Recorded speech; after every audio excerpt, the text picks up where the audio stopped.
Hello, welcome back. In this episode we're going to be using logistics pipes for sorting. So let's get to it.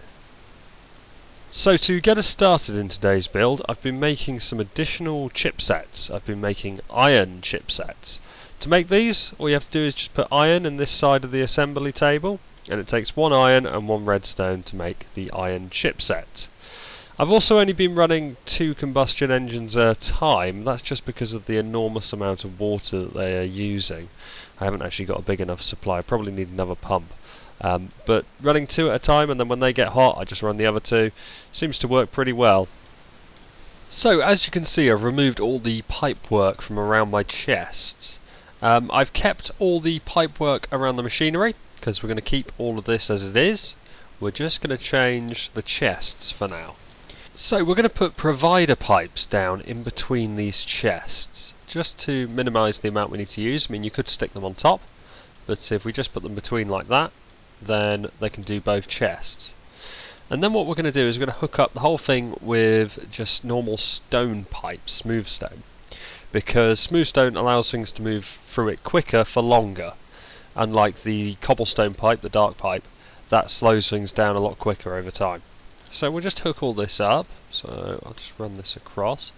And then remember, at every junction you just need to put a basic logistics pipe so that it communicates and it knows where everything's going. So we'll run this over the top. So I'm just going to bring the pipe to here for now, just so I can demonstrate this to you. I'm going to put a piece of basic logistics pipe here because there will be a junction here in a minute. And then I'm just going to bring some more smooth stone pipe across. Oh, not quite like that. And always difficult to judge. I think that's right. Yeah, and then we're going to put our request pipe on top of here, although I'm going to have to run that down first to keep doing that. So, straight down, and there it is. So, I've got my spanner in here. If we right click on this one now, you'll see I have the contents of all of those chests, all 4 of those chests, right next to my crafting bench, which as you can see is amazingly useful. So whatever I might need, I don't even have to go over there, so I don't have to go through 1 chest and 2 chests and 3 chests, 4 chests. It's all here in this chest, basically. So I'll just order us up some diamonds. So we'll have 10 of those. So we just request those, and here come the diamonds. Straight into the chest.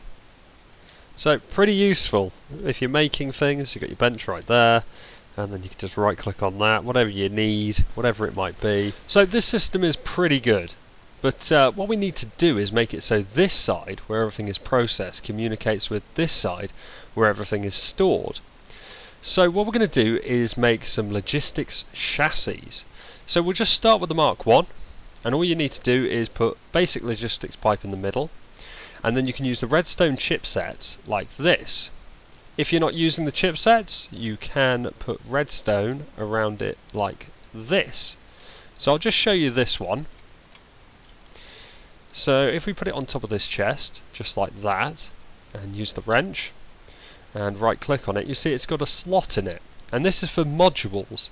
So you need to pick the module you need to do this. So we shall make the module. So the first step in making the modules is making blank modules. So to make these we just need to put paper down each side. So I'll just spread this out because we'll need a few of these. Just like that. And golden nuggets at the bottom. And then redstone here and here. And there's the blank module. So the one we're going to make is the chest sink module. So to make this, all you have to do is put your blank module in the middle, and then you need some orange dye. So that goes here, here, here, and here. Redstone goes here, here, and here. And you need iron gears at the top. So I don't want all of those, but there it is, the chest item sink module.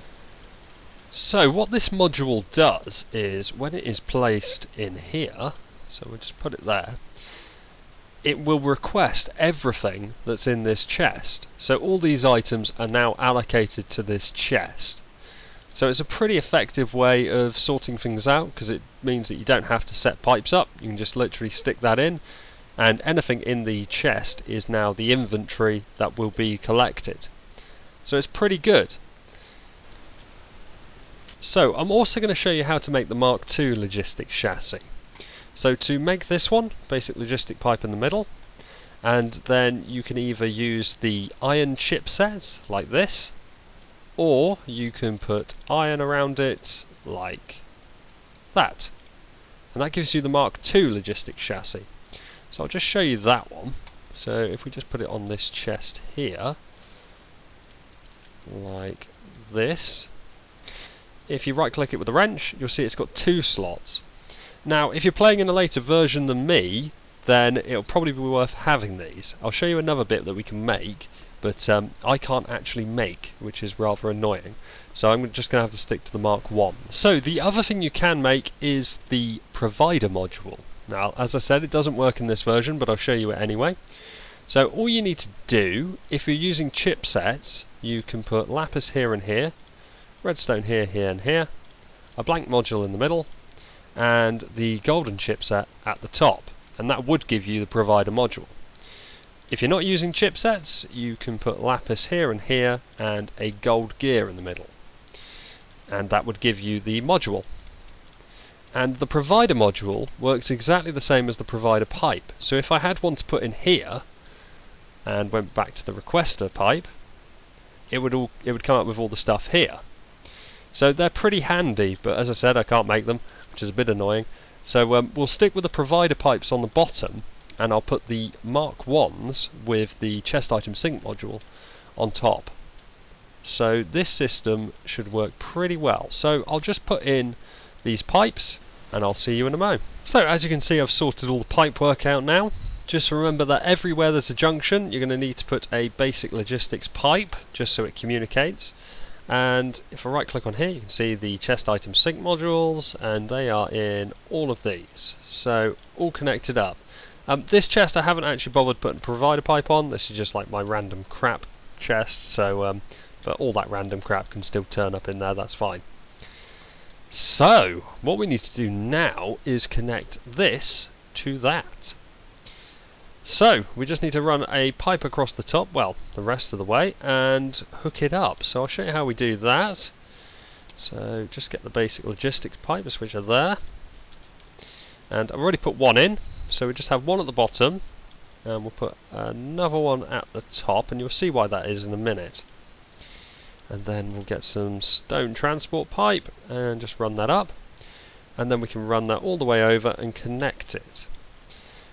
Now the basic logistics pipes do act like gold pipes, so it will keep it speeding along.